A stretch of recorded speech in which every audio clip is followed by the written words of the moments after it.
Astrology या ज्योतिष एक डिवाइन नॉलेज है, दैवी विद्या है। पिछले लेक्चर में हमने आपको बताया कि यदि बुध मरकरी प्लैनेट जो है यदि फर्स्ट हाउस यानी जन्म लग्न या असेंडेंट लग्न में बैठेगा तो क्या फल देगा, राइट। आज जो टॉपिक है कि बुध यदि सेकंड हाउस में, टोटल 12 हाउसेज होते हैं, तो अगर वो सेकंड हाउस में बैठे तो क्या फल देगा, तो इसको कैसे पता करेंगे। इसको पता करने के लिए एक तो आपको बुध के कारकत्व मालूम होने चाहिए, सिग्निफिकेशंस क्या क्या हैं, यानी मरकरी प्लैनेट से आप क्या क्या चीज़ें मालूम कर सकते हैं, किन चीज़ों का रिप्रेजेंटेटिव है। सेकंड चीज़ ये कि सेकंड हाउस जहाँ बैठा है बुध, तो वो उसके कारकत्व यानी सिग्निफिकेशंस आपको मालूम होने चाहिए, क्या क्या चीज़ें आप सेकंड हाउस से पता कर सकते हैं। थर्ड चीज़ ये कि यदि कोई यहाँ ग्रह साथ में बैठा है यानी कंजंक्शन या किसी ग्रह की दृष्टि है, आस्पेक्ट, तो उसको भी देखिए। और इसके अलावा बुध की स्ट्रेंथ कितनी है, कितना स्ट्रांग है बुध यहाँ पर, कितने डिग्री का है, ये भी देखना पड़ेगा। और बुध की राशि यानी किस राशि में यहाँ पर बैठा है, तो 12 राशियाँ हैं, किसी न किसी राशि में होगा, तो किस राशि में बैठा है ये भी आपको देखना पड़ेगा, उस पर फल डिपेंड करेगा, राइट। अब सबसे पहले देखते हैं कि बुध के कारकत्व क्या है, सिग्निफिकेशंस क्या क्या है, यानी बुध से आप क्या क्या चीज़ें मालूम कर सकते हैं उस व्यक्ति के बारे में। तो बुध से व्यक्ति की इंटेलिजेंसी का पता चलता है, कितना इंटेलिजेंट है, कितना बुद्धिमान है, यानी किसी बात को जल्दी समझ लेना, ग्रेस्पिंग, याद कर लेना, मेमोरी, ये इससे देखी जाती है। या इसके अलावा ये जो है वो मैथमेटिक्स का, गणित का कारक है, क्योंकि मैथमेटिक्स जो है वो बुध से ही देखी जाती है कि व्यक्ति कितना एक्सपर्ट हो सकता है मैथ्स में। इसके अलावा अकाउंटेंसी है, अकाउंट्स का काम है। मेडिकल फील्ड में ये बुध से खुद से देखा जाता है। एस्ट्रोलॉजी में इसका इंटरेस्ट होता है बुध का। इसके अलावा राइटिंग जो है वो भी बुध से ही देखी जाती है कि व्यक्ति राइटिंग में, लिखने में कितना एक्सपर्ट है, लिटरेचर है, पोएम लिखना, राइट, ये सारी चीज़ें देखते हैं। या जो ऑफिस में क्लर्क्स होते हैं, क्लर्क वाला, लिखा पढ़ी वाला काम करते हैं, तो वो भी बुध उसका कारक है, सिग्निफिकेटर है, राइट।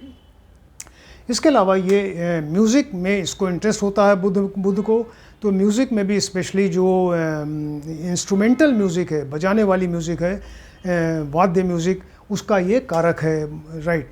इसके अलावा ये हंसना हंसाना, अपनी इनकी वाणी जो है बोलते हैं, उसमें ये थोड़ा सा ह्यूमर होता है, यानी हंसना हंसाना, इस तरह की बात होती है। इसके अलावा बुध से व्यक्ति की इम्पोर्टेंसी देखी जाती है कि कहीं इम्पोर्टेंट तो नहीं है, नपुंसक तो नहीं है। या कई बार आपने सुना होगा कि लोगों के जुड़वां बच्चे पैदा हो जाते हैं, ट्विंस होते हैं, तो ट्विंस का भी कारक बुध ही है, राइट। इसके अलावा ये स्किन का भी कारक है, राइट, ये त्वचा का कारक है, नर्वस सिस्टम का कारक है। तो बहुत सारी चीज़ें आप बुध से मालूम कर सकते हैं। इसके अलावा फिर देखते हैं सेकंड हाउस के क्या कारक हैं, सेकंड हाउस से आप क्या क्या चीज़ें पता करेंगे। तो सेकंड हाउस से व्यक्ति का बैंक बैलेंस पता चलता है। 11th हाउस से उसकी अर्निंग होती है, कितनी इनकम है। 12th से उसका एक्सपेंडिचर, कितना खर्च किया। फर्स्ट हाउस यानी व्यक्ति स्वयं है, और सेकंड हाउस जो बचा यहाँ पर उसने जमा कर दिया, यानी बैंक बैलेंस पता चलता है। इसके अलावा व्यक्ति की जो स्टार्टिंग एजुकेशन, प्रारंभिक विद्या है, वो इससे पता चलती है। कुछ समय के बाद वो विद्या किस दिशा में जाएगा, राइट, उसकी एजुकेशन किस दिशा में होगी। जुडिशरी है, मेडिकल है, इंजीनियरिंग है, टेक्निकल है, तमाम ब्रांचेज हैं, तो किस साइड में जाएगा, किस, या अकाउंटेंसी है, तो वो सब यहाँ सेकंड हाउस से पता चलता है, विद्या की दिशा पता चलती है। इसके अलावा ये वाणी का कारक है, स्पीच का कारक है, ये यानी सेकंड हाउस से स्पीच पता चलती है, व्यक्ति की स्पीच कैसी है। ये फैमिली का कारक है, कुटुंब का कारक, यानी फैमिली से कितना सपोर्ट है, कितना सपोर्ट नहीं है, फैमिली के पास रहेगा, दूर रहेगा, तमाम चीज़ें आप इससे देख सकते हैं। इसके अलावा माउथ का कारक है, ये जो फर्स्ट हाउस है हेड का कारक है, हेड है, ब्रेन है, और ये सेकंड हाउस का कारक है, राइट। सेकंड हाउस यानी माउथ का कारक है, माउथ के अंदर टीथ है, टंग उसका कारक है। व्यक्ति को क्या अच्छा लगता है खाने में, भोजन कैसा है, उसका इंटरेस्ट क्या है उसका खाने में, ये चीज़ें इससे पता चलती हैं, राइट। इसके अलावा वो राइट आई का भी कारक है, देखिए दाहिने नेत्र का कारक है, ये जो है ये दाहिने नेत्र का कारक है। और इसका जैसे हर एक हाउस का अपना सिग्निफिकेटर होता है, रिप्रेजेंटेटिव या केयर टेकर, तो इसके दो केयर टेकर हैं, बुध और बृहस्पति, राइट।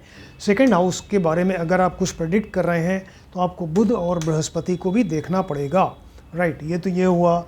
इसके अलावा फिर अब देखिए कि बुध यहाँ किस राशि में बैठा है, राइट, यहाँ किस राशि में बैठा है। अगर वो सपोज़ अपनी उच्च राशि में बैठ गया, उच्च यानी एग्जल्टेड हो गया कन्या राशि में, या स्वराशि है इसकी, अपनी राशि है मिथुन और कन्या, इसमें बैठा, या मित्र की राशि है, सूर्य की राशि 5 नंबर, और ये शुक्र की राशि हो गई जो इसके मित्र हैं वृषभ और तुला 2 और 7, यानी ये सब राशियाँ अगर बुध यहाँ बैठता है इन राशियों में तो ये बहुत अच्छा फल करेगा। 6 नंबर ये कन्या राशि, मिथुन, कन्या, सिंह राशि, वृषभ राशि या तुला राशि में अगर होगा बुध तो बहुत बढ़िया फल करेगा। क्या होगा, ऐसा व्यक्ति फिर बहुत रिच होगा, धनी होगा, क्योंकि इसका बैंक बैलेंस बहुत बढ़िया होगा, इनकम फर्स्ट क्लास होगी, एक्सपेंडिचर कम होगा, जो बचेगा सब यहाँ बैंक में जमा करेगा, बैंक बैलेंस बहुत बढ़िया होगा, इसकी वाणी बहुत बढ़िया होगी, और इसके अलावा ये अच्छा ओरेटर हो सकता है, बहुत बढ़िया भाषण देने वाला हो सकता है, इसका एक्सप्रेशन बहुत बढ़िया होगा, इसकी कम्युनिकेशन स्किल यानी दूसरों को प्रभावित करना अपनी बात से, तो ये बहुत बढ़िया होगी। और इसके अलावा जो है ये तमाम ये इसकी स्पीच में जो है ह्यूमर होगा, यानी एक हास्य बोध वाली चीज़ होगी, और परिवार का फुल सपोर्ट मिलेगा, परिवार को ये सपोर्ट करेगा, और अपना कैरियर तमाम ब्रांचेज हैं, राइटिंग है, लिटरेचर है, पोएम है, अकाउंटेंसी है, बैंकिंग है, और इसके अलावा वकालत है, इन सब में ये अपना कैरियर बना सकता है। अगर सपोज़ यहाँ पे सूर्य प्लस बुध, इसलिए बता दे रहे हैं कि सूर्य बहुत कॉमन है, हर एक कुंडली में आप ज़्यादातर देखेंगे कि बुध के साथ सूर्य बैठे होते हैं, तो सूर्य प्लस बुध यदि कॉम्बिनेशन है यहाँ पे तो उससे बुध आदित्य योग बन सकता है।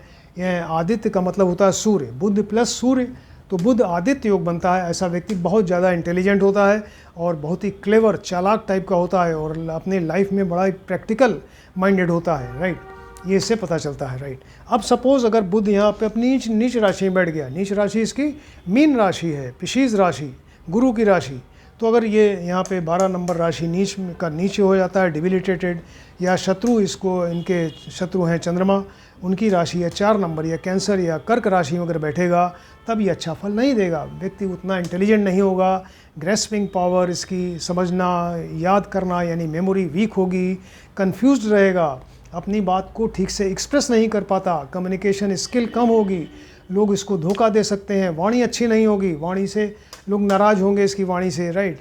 और इसके अलावा परिवार का सपोर्ट नहीं मिलेगा, या परिवार को ये सपोर्ट नहीं करेगा, परिवार से दूर जा सकता है, और नौकरी या व्यापार जो करेगा तो उसमें बार बार चेंजेस हो सकते हैं, वहाँ प्रॉब्लम होगी इसको।